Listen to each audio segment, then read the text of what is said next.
au travail. Et c'est le problème de la littérature. Donc je vous présente quelques études, mais ça sort un petit peu du contexte parce que ces études-là mélangent sédentarité et activité physique. Elles interviennent sur les deux. Mais là, ben voilà, les chiffres que vous avez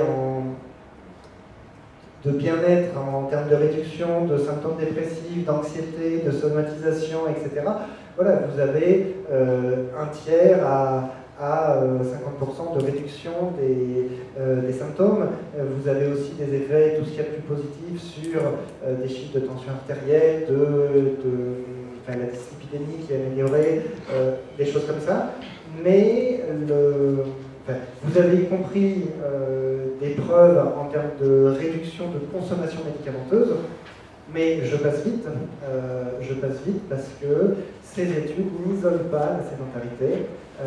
Voilà, là par exemple, c'est physical activity, activité physique au travail. Mais l'activité physique, je suis d'accord que les deux doivent être liés. Hein. Si vous faites de l'activité physique, vous aurez moins de temps sédentaire, mais on n'isole pas l'effet où on n'agit pas que sur la sédentarité au travail. On propose quelque chose d'autre en plus. Donc là, il y a effectivement beaucoup de preuves là-dessus. Ce qui était intéressant, pareil en termes d'argent, parce que les financeurs, c'est tout le temps les institutions, mais les institutions, c'est bien de les convaincre par l'argent. D'un 1 euro investi dans un programme d'activité physique, ça permet d'économiser jusqu'à 5,3 euros ou dollars, donc 5,3 fois plus en termes de coûts liés par exemple au diabète de type 2 ou à l'hypertension artérielle. Donc 1 euro investi égale 5 euros gagnés. C'est énorme. Hein. Après, le seul inconvénient, c'est que l'argent n'est pas gagné tout de suite. C'est comme les changements climatiques, ou etc. On demande de faire des investissements pour avoir des effets bénéfiques plus tard. Donc, sédentarité au travail pur.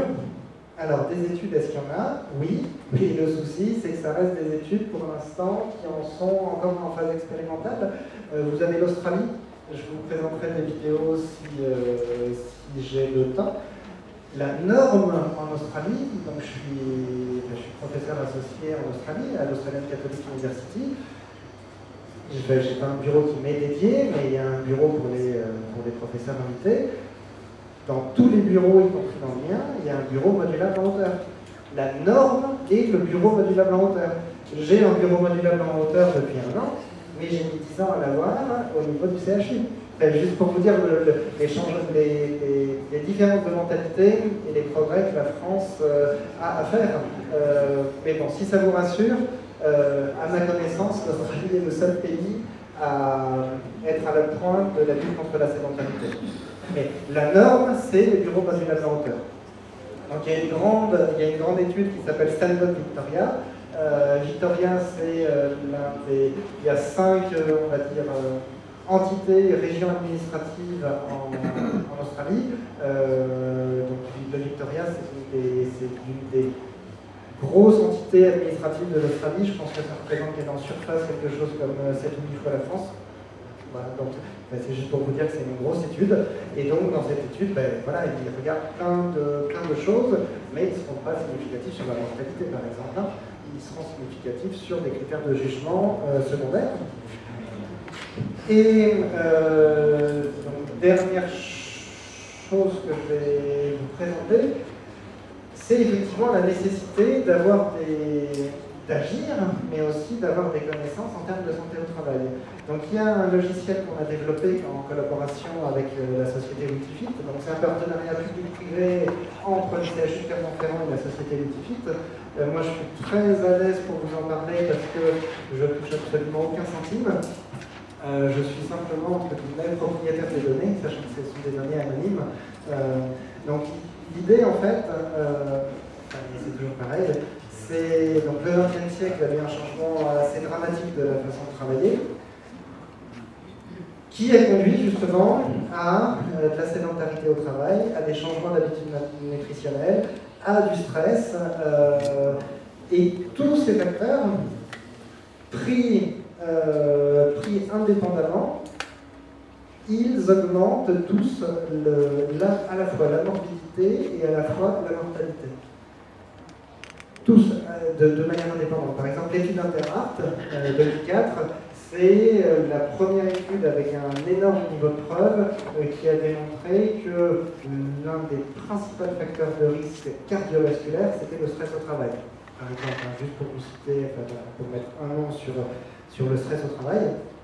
Mais ce qui est hyper intéressant, et là aussi il y a un niveau de preuve qui est assez considérable, c'est que tous ces facteurs sont liés et interreliés entre eux. Et c'est là que la littérature internationale pêche. C'est dans toute la littérature, vous avez des études qui vont s'intéresser à un point en particulier, par exemple le stress au travail, par exemple, je ne sais pas, les habitudes alimentaires, mais ils ne vont pas contrôler les autres facteurs. Donc, méthodologiquement, on est sur des problèmes assez majeurs. Je vais juste prendre un exemple, par exemple, je ne sais pas, stress et nutrition. Si vous êtes stressé, peut-être que vous aurez une appétence plus prononcée pour le chocolat, par exemple. Si vous restez assis toute la journée, il y a des chances que vous soyez plus stressé, et etc. Donc, absolument tous ces facteurs sont interreliés, et ces relations, si on fait des études interventionnelles cette fois-ci, qui ne sont pas forcément connues. Donc, il y a une nécessité de comprendre le salarié dans sa globalité, et donc WITI-FIT, c'est un jeu de mots. Witty en anglais, ça veut dire spirituel, et fit, c'est fitness, donc c'est le bien-être physique. Donc en fait, WITI-FIT, c'est un jeu de mots avec bien-être physique et psychique, c'est la définition de la santé de l'OMS, l'Organisation mondiale de la santé. État de complet bien-être physique et psychique. Et il y a quelque chose que tout le monde oublie dans cette définition, c'est, tout le monde la coupe là. Ben non, la définition de la santé de l'OMS, c'est état de complet bien-être physique, psychique et social. Et le « et social », tout le monde l'enlève à chaque fois. Ben oui, mais non, faut pas l'enlever. Pourquoi faut pas l'enlever? Ben, par exemple, parce que la principale cause de mortalité cardiovasculaire, c'est le stress au travail. Ben oui, ben, le stress au travail c'est le social, donc on ne peut pas enlever le social, c'est pas possible. Donc, WITI, ça veut dire autre chose aussi. WITI, ça veut dire apprendre en s'amusant. Et donc ça nous allait bien parce que c'est le concept de WITI-FIT en fait. Donc les trois grands piliers, ce sera le bien-être physique, le bien-être mental et le bien-être au travail. Et on va regarder tout ce qu'on peut imaginer. Donc dans le bien-être physique, vous avez bien sûr l'activité physique, la sédentarité au travail, la sédentarité de manière générale des loisirs, le sommeil, la nutrition, tout ce qui est trouble musculo-squelettique, tout ce que vous pouvez imaginer. Et la question qu'on s'était posée, du coup, c'était comment interagir avec le salarié. Comment interagir, non pas avec un travailleur, des travailleurs, ou beaucoup de travailleurs, mais comment interagir, du coup, avec un nombre pratiquement sans limite de travailleurs. Tous ces travailleurs, ils sont tous connectés avec le monde numérique. Donc, l'idée, c'était de construire un logiciel pour les chefs d'entreprise qui veulent améliorer le bien-être au travail de leurs salariés. Donc c'est des auto-questionnaires, il n'y a pas que ça, mais à chaque fois qu'un salarié remplit un questionnaire, il a un retour personnalisé et individualisé. Quand je dis bien personnalisé et individualisé, c'est important, il n'a que des conseils qui s'adaptent à son cas. Et il y a aussi des phrases courtes, des le saviez-vous, on a appelé ça, ou des petits journaux en anglais. À chaque fois qu'il va sur la page d'accueil du site, il a un conseil systématiquement qui est personnalisé. Et ce conseil, s'il veut aller plus loin, il suffit qu'il clique sur le conseil et il a la source d'où on a pris l'information, donc la référence scientifique. Il y a des formations également en e-learning, donc on a plus de 100 formations. Et tout ce qu'on dit, du coup, est basé sur des preuves. L'evidence-based medicine, la médecine fondée sur des preuves. Ce qui est intéressant, c'est qu'il y a un retour pour le salarié, mais il y a aussi un retour pour le manager, pour l'employeur. Donc, bien sûr, le retour est anonyme et sous forme de moyenne. Donc, il faut qu'il y ait suffisamment de salariés, par exemple, dans un service, pour que le salarié, pour que l'employeur puisse savoir ce qui se passe dans le service. Sinon, le retour se fera, mais il se fera un étage au-dessus, par exemple, au niveau d'un département, et pas simplement d'un service, au niveau d'un site, pour préserver l'anonymat, tout simplement.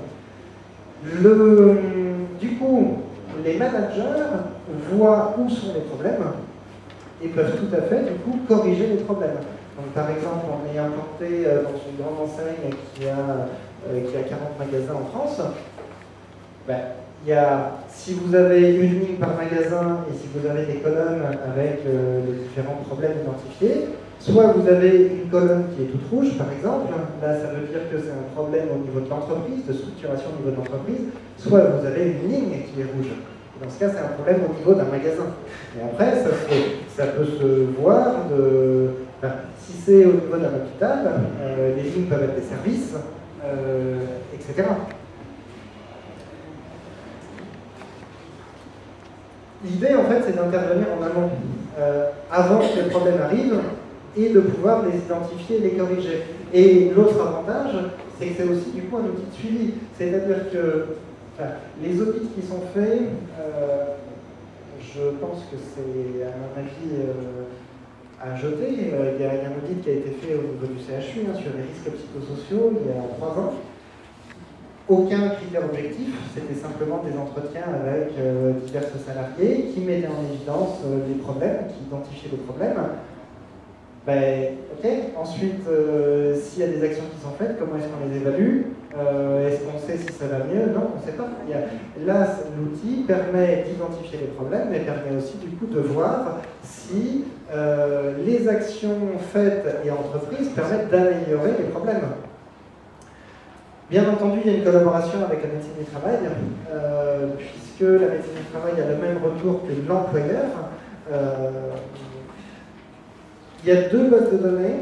Il y a une base de données Wikific pour les données comportementales, et l'idée, cette base-là n'existe pas, mais c'est de construire une deuxième base de données qui s'appellerait Wikific Recherche pour des données cette fois-ci médicales pour les salariés qui seraient volontaires. C'est-à-dire que si on peut savoir quels sont les salariés qui ont eu un infarctus du myocarde ou qui ont une hypertension artérielle, après, on peut mettre en relation, par exemple, le travail de nuit, la sédentarité, etc., avec la survenue d'événements de santé. Donc, cette partie-là, la partie Wikific Recherche, pour l'instant, elle n'existe pas. La partie avec les objets connectés, là, elle existe même beaucoup plus que ce qu'on avait imaginé au départ. C'est-à-dire qu'on peut récupérer tout ce que les smartphones nous donnent, quasiment, à partir du moment où le salarié est OK. Donc ça veut dire que ça peut être des choses simples, comme la température, par exemple, pour avoir les conditions de travail, l'hygrométrie, mais on peut très bien avoir le nombre de pas. On peut aussi avoir réellement tout ce que donnent les smartphones. Et les smartphones donnent de plus en plus de choses. Si vous allez sur l'application santé de votre smartphone, c'est relativement fou. Moi, sans avoir de monde connecté ou quoi que ce soit, il y a une quantité d'informations qui est absolument énorme. Il y a même des salariés, il y a à peu près 1% de la population française qui a des cardiofréquencemètres. 1%. C'est peut-être pas beaucoup, mais à l'échelle des utilisateurs de Wikific, on pense qu'on aura des données, y compris de fréquence cardiaque, qu'on pourra du coup synchroniser avec l'agenda, puisque les salariés qui sont volontaires, ils peuvent très bien proposer aussi de donner leur agenda. Donc du coup, ça veut dire qu'on est capable aussi d'identifier les périodes stressantes dans la journée, par exemple. On peut suivre le sommeil aussi, on peut suivre beaucoup de choses. Et il y a une possibilité quasiment infinie.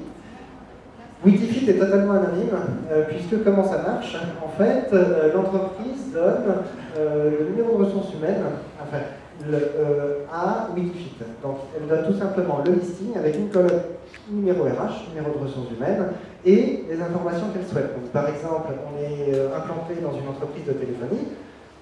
Cette entreprise donne des informations comme, par exemple, le nombre d'appels donnés, etc., le nombre de résolutions de problèmes. Donc, on peut avoir des données aussi en termes de productivité. pour les entreprises qui souhaitent, hein, c'est tout à fait possible, mais ça peut aller relativement loin, sachant que de toute façon, le numéro de ressources humaines, il est également changé de manière aléatoire. C'est-à-dire qu'en théorie, on est sur le système d'anonymat le plus sûr qui existe, puisqu'il faudrait pirater en même temps Wikipedia et en même temps les données d'entreprise pour faire la connexion entre le numéro de ressources humaines et le nom du salarié. Wikipedia n'a jamais les noms, hein. Donc il faut forcément que les hackers piratent l'entreprise et au même moment Wikipedia pour avoir la synchronisation. Donc, en théorie, en tout cas, c'est la méthode la plus efficace pour préserver l'anonymat. Et dans Jordi, nous n'avons jamais l'anonymat.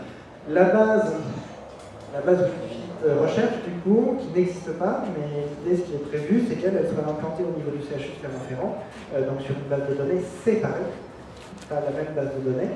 Bien entendu, on a un accord CNIL. On a aussi, et ça c'est très rare et à souligner, on a un accord éthique donc issu d'un comité de protection des personnes, et ça, il n'y a aucune entreprise à ma connaissance qui a fait cette démarche, hormis Wikipedia, pour justement utiliser ces données de façon épidémiologique. Et donc vous pouvez chercher, si vous tapez Wikipedia sur Google et que vous tapez clinicaltrials.gouv, on est référencé sur clinicaltrials.gouv, et c'est le site approuvé par l'Organisation mondiale de la santé qui référence toutes les études. Donc je veux dire, on a fait absolument toutes les démarches dans l'ordre. Maintenant, qu'est-ce qui se passe si un salarié, si un numéro RH disparaît? Ben, il y a trois possibilités. Soit le salarié part en retraite, soit le salarié quitte l'entreprise et part pour une autre compagnie, soit le salarié décède. Donc, en théorie, on peut avoir comme critère de jugement principal, puisque moi ce qui m'intéresse aussi, c'est d'avoir des données épidémiologiques, on est censé avoir des données de mortalité prématurée avec cet outil. Voilà, donc après j'ai deux petits trucs, parce que je pense qu'il me reste quelque chose. Donc, ouais, juste, alors je sais pas si ça marche, mais donc ça c'est des bureaux. Alors, comment je lance la vidéo? C'est pas grave. Je pense qu'on va la lancer à partir du PowerPoint. C'est pas grave hein, s'il n'y a pas de son. C'est pas grave s'il n'y a pas de son, mais là vous voyez, c'est des bureaux modulables en hauteur qui se mettent en fait sur des bureaux qui existent déjà. Donc un bureau comme ça vaut 300 €, ce qui n'est pas forcément énorme. Mais donc vous voyez, vous avez... je vais avancer un petit peu. Voilà comment ça marche. Il y a simplement une petite molette sur le côté. Et voilà, il n'y a aucun effort à faire. Et du coup, ça ne nécessite pas de changer tout le mobilier, ça ne nécessite pas des investissements énormes. Vous avez, donc, là c'est le professeur Géraldine Notton. Donc le professeur Géraldine Notton, c'est la vice-doyenne de l'Australian Catholic University. Donc c'est quelqu'un de très important, c'est la première université d'Australie et c'est tout simplement la numéro 2 de l'université. Elle utilise tout à fait un bureau modulable en hauteur. Donc c'est pour vous dire que c'est tout à fait... tout le monde utilise ça en Australie, c'est dans les mœurs. Après, la dernière, pour finir, vous avez les originaux. Hein. Donc elle combine bureau modulable en hauteur et ballon. Je vous montre ça parce que vous êtes sportif en étant pompier, mais je recommande pas forcément, c'est pour finir par une note. C'est pour finir par une note humoristique, oui, les accidents du travail, mais je ne conseille pas forcément.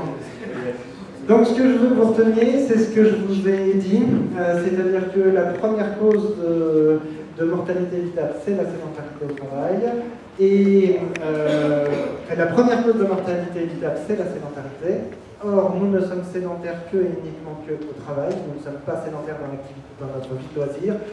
Donc, par conséquent, et je pense que la sédentarité au travail est un risque professionnel, et c'est même le premier risque professionnel dont il faudrait s'occuper, je pense. Merci.